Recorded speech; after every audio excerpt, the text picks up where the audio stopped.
की बात है। एक महान ऋषि थे, वाजश्रवस।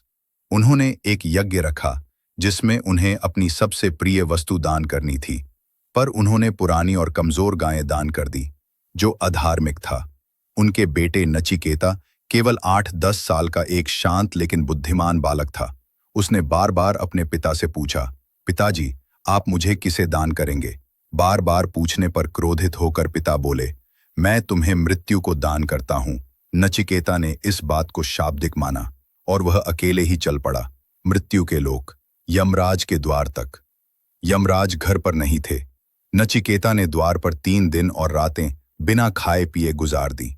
जब यमराज लौटे, उन्होंने कहा, हे बालक, तुम ब्राह्मण अतिथि होकर 3 दिन भूखे रहे। मुझे प्रायश्चित करना होगा। मांगो 3 वरदान। पहला वरदान, मेरे पिता प्रसन्न हों जब मैं लौटूं।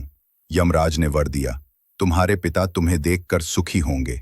दूसरा वरदान, मुझे वह अग्नि यज्ञ बताइए जिससे स्वर्ग प्राप्त हो सके। यमराज ने अग्नि विद्या सिखाई और उसका नाम नचिकेता अग्नि रखा। तीसरा, और मृत्यु के बाद आत्मा का क्या होता है? क्या आत्मा मरती है या जीवित रहती है? यमराज चौंक गए, बोले, ये तो देवताओं के लिए भी कठिन प्रश्न है। कोई दूसरा वर मांग लो। लेकिन नचिकेता डिगा नहीं। उसने कहा, आप ही ये जान सकते हैं, मैं वही जानना चाहता हूं। यमराज मुस्कुराए, नचिकेता सुनो, आत्मा न मरती है न जन्मती है।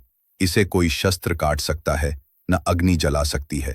ये शाश्वत है, अजर अमर है। जो इस आत्मा को जान लेता है वही मुक्त हो जाता है, वही पाता है मोक्ष।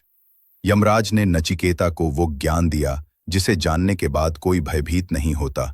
नचिकेता लौटा, न केवल अपने पिता के पास बल्कि पूरे संसार को आत्मा का ज्ञान देकर अमर हो गया। इस संसार में धन, उम्र और नाम सब क्षणिक हैं, लेकिन जो आत्मा को जानता है वही वास्तव में अमर होता है।